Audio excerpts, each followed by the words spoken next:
મિત્રો, મારી યુટ્યુબ ચેનલમાં આપ સર્વેનું હાર્દિક સ્વાગત છે।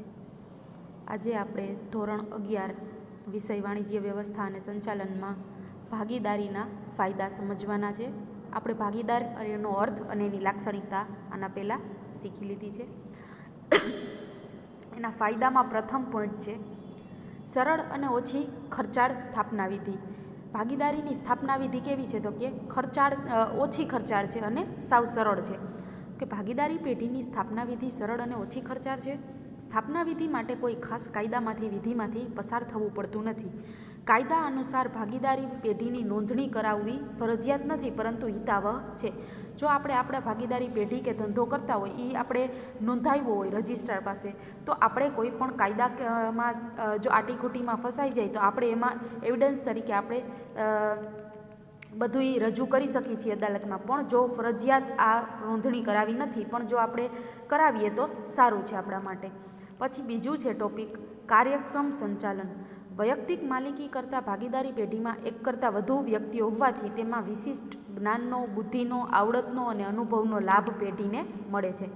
વૈયક્તિક માલિકી એટલે કે જેમાં એકલો વેપારી કામ કરતો હોય, જ્યારે ભાગીદારીમાં શું હોય તો કે એક કરતાં વધુ વ્યક્તિ કામ કરતા હોય। એનાથી શું થાય કે બધાય વ્યક્તિઓના મગજ અલગ અલગ હોય, એની જ્ઞાન, એની બુદ્ધિશક્તિ, એનું કૌશલ્ય અલગ અલગ હોવાથી પેઢીને આ બધાયનો લાભ મળે છે, અનુભવ મળે છે। ધંધાનું સંચાલન ભાગીદારના હાથમાં જ હોવાથી તેઓ સંચાલનમાં વ્યક્તિગત રસ અને કાળજી લે છે। ભાગીદારોનું કર્મચારીઓ ઉપર પ્રત્યક્ષ નિયંત્રણ હોવાથી પેઢીનું કાર્યક્ષમ સંચાલન થાય છે। જો બધા ભેગા મળીને કામ કરશે તો વધુ સારી રીતે એ કામ પાર પાડી શકશે। ત્રીજું છે શાખ પાત્રતામાં વધારો। પ્રત્યેક ભાગીદારની જવાબદારી અમર્યાદિત હોવાથી વેપારીઓ પેઢીને ઉધાર માલ વેચતા કે નાણાંનું ધિરાણ કરતા અચકાતા નથી। લેણદારો તેનું લેણું ગમે તે ભાગીદાર પાસેથી તેમની ખાનગી મિલકતમાંથી પણ વસૂલ કરી શકે છે। આથી વૈયક્તિક માલિકીની સરખામણીમાં ભાગીદારના ધંધા માટે શાખ પ્રાપ્યતાની શક્યતા વધુ છે। હવે આમાં ભાગીદારી પેઢીમાં શું થાય તો કે જવાબદારી અમર્યાદિત। જાણો કે તમે લેણું ઊભું કર્યું હોય તો તમે અથવા તો તમારા કોઈ પણ ભાગીદાર છે એને પોતાની અંગત ખાનગી મિલકત વેચીને પણ બીજા લોકોનું દેવું પૂરું કરવું પડશે, એટલે તમને કોઈ ઉધાર આપવા માટે ખચકાટ નહીં અનુભવે, એટલે તમને શાખ પાત્રતામાં વધારો થતો જોવા મળશે। વધુ મૂડી। ભાગીદારી પેઢીમાં બે કે તેથી વધુ ભાગીદારો હોવાથી મૂડી વધુ મેળવી શકાય। ભવિષ્યમાં ધંધો વિકસે ત્યારે વધુ મૂડીની જરૂર પડે તો નવા ભાગીદારને પ્રવેશ આપીને પણ જરૂરી વધુ મૂડી મેળવી શકાય છે। એકલો વેપારી કામ કરતો હોય તો એની પાસે મૂડી ઓછી હોય, જ્યારે ભાગીદારીમાં બે કે તેથી વધુ વ્યક્તિઓ હોય એટલે બધા મળીને એની મૂડી સાથે લઈ આવે એટલે આપણે વધુ મૂડી એકઠી કરી શકાય છે। શ્રમ વિભાજનનો લાભ। પેઢીના જુદા જુદા ભાગીદારોની કુશળતા તેમજ તેની શક્તિનો લાભ મેળવી શકાય છે। દરેક ભાગીદારને તેની શક્તિ અને આવડતના પ્રમાણમાં કામ સોંપી અને શ્રમ વિભાજનનો લાભ મેળવી શકાય છે। કોઈ ભાગીદારને જે ફિલ્ડમાં એને વધુ નોલેજ હોય તો એને એનું કામ આપી શકાય, બીજા ભાગીદારને બીજું કોઈ પણ કામ હોય એ સોંપી શકાય। તો આ રીતે અલગ અલગ ભાગીદારને અલગ અલગ કામ સોંપવાથી આપણે શ્રમ વિભાજન એટલે કે જે કામ છે એ ઝડપથી અને સરળતાથી આપણે કરી શકીએ છીએ। છઠ્ઠું છે યોગ્ય નિર્ણયો। ભાગીદારી પેઢીમાં કોઈ પણ બાબત અંગે નિર્ણય લેતા પહેલાં તેની ઉપર ચર્ચા વિચારણા થાય છે, દરેક ભાગીદારનું મંતવ્ય લેવાય છે, પછી જ ધંધાના હિતમાં સર્વસંમતિથી નિર્ણય લેવાય છે। નિર્ણય પ્રક્રિયામાં બધા જ ભાગીદારોના જ્ઞાન અને અનુભવનો લાભ મળતો હોવાથી ભૂલ ભરેલા નિર્ણયોની શક્યતા ઓછી રહે છે। હવે એકલો વેપારી કામ કરતો હોય તો એ એકલો જ એનો મગજ દોડાવીને કામ કરે, જ્યારે આમાં ભાગીદારી પેઢીમાં શું થાય તો કે બે કે તેથી વધુ ભાગીદારો ભેગા મળીને કામ કરે છે, જેથી બધા જ વચ્ચે ચર્ચા વિચારણા થાય છે, યોગ્ય નિર્ણય લેવાય છે, સર્વસંમતિ મેળવાય છે, અને જો કોઈ ભાગીદાર કાંઈ સજેશન આપવા માગે અથવા તો ભૂલ ભરેલા નિર્ણય હોય એવી શક્યતા લાગતી હોય તો આવી બધી શક્યતાઓ છે એ ઓછી કરી શકાય છે। પછીનો પોઈન્ટ છે પરિવર્તનશીલતા। તો કે ભાગીદારી એ ઐચ્છિક કરાર છે, એટલે કે ઈચ્છા અનુસારનો કરાર છે। આ કરારમાં જરૂર મુજબ ફેરફાર કરી શકાય છે। બદલાતા સંજોગો મુજબ ભાગીદારી પેઢીમાં સંચાલનમાં અને તેના માળખામાં પણ જરૂરી ફેરફાર સહેલાઈથી લાવી શકાય છે।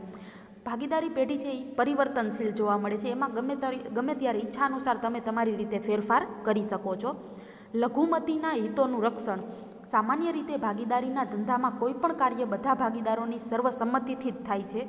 પેઢીના નિર્ણય પણ કોઈ પણ એક ભાગીદારની અસંમતિ હોય તો તે કાર્ય થઈ શકતું નથી। કોઈ પણ ભાગીદાર પેઢીના વિસર્જનની માગણી કરી શકે, આમ લઘુમતીના હિતોનું રક્ષણ થાય છે।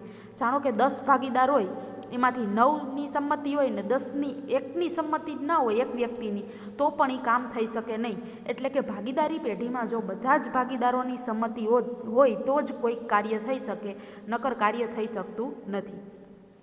ગ્રાહકો સાથે સીધો સંબંધ.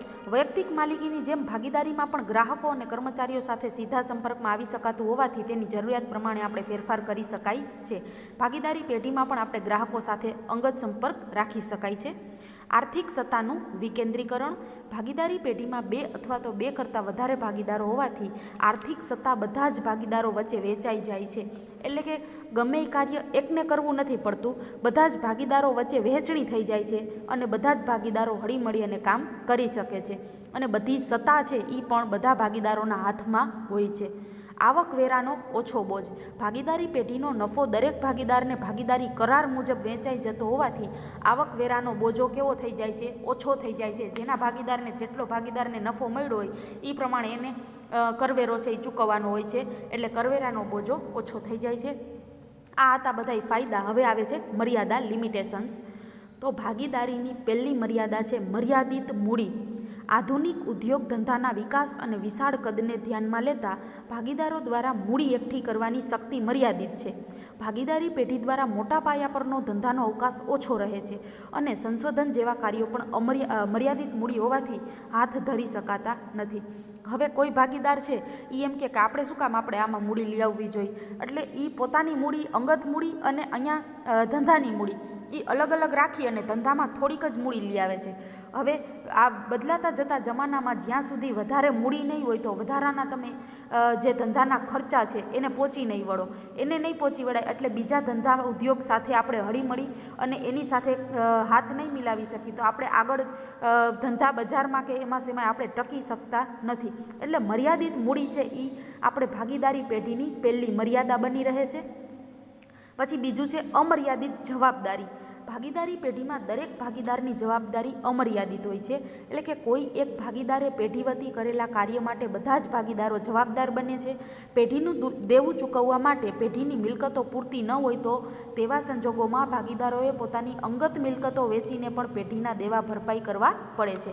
જાણો કે કોઈ ભાગીદાર છે એ ભૂલભર્યા નિર્ણય લઈ લે છે અને એ કામ કરી નાખે છે, તો એના લીધે ભવિષ્યમાં જો કોઈ ધંધામાં નુકસાન જાય તો એ એક ભાગીદારની ભૂલને લીધે બીજા 10 ભાગીદારને પણ બીજા 9 ભાગીદારને પણ એની ભૂલ છે એ ચૂકતે કરવી પડશે. એટલે કે પોતાની અંગત મિલકતો પણ વેચીને પેઢીના દેવા ભરપાઈ કરવા પડે, તો એવી પરિસ્થિતિ પણ આવી શકે છે. જે કેમાં? તો કે અમર્યાદિત જવાબદારીમાં.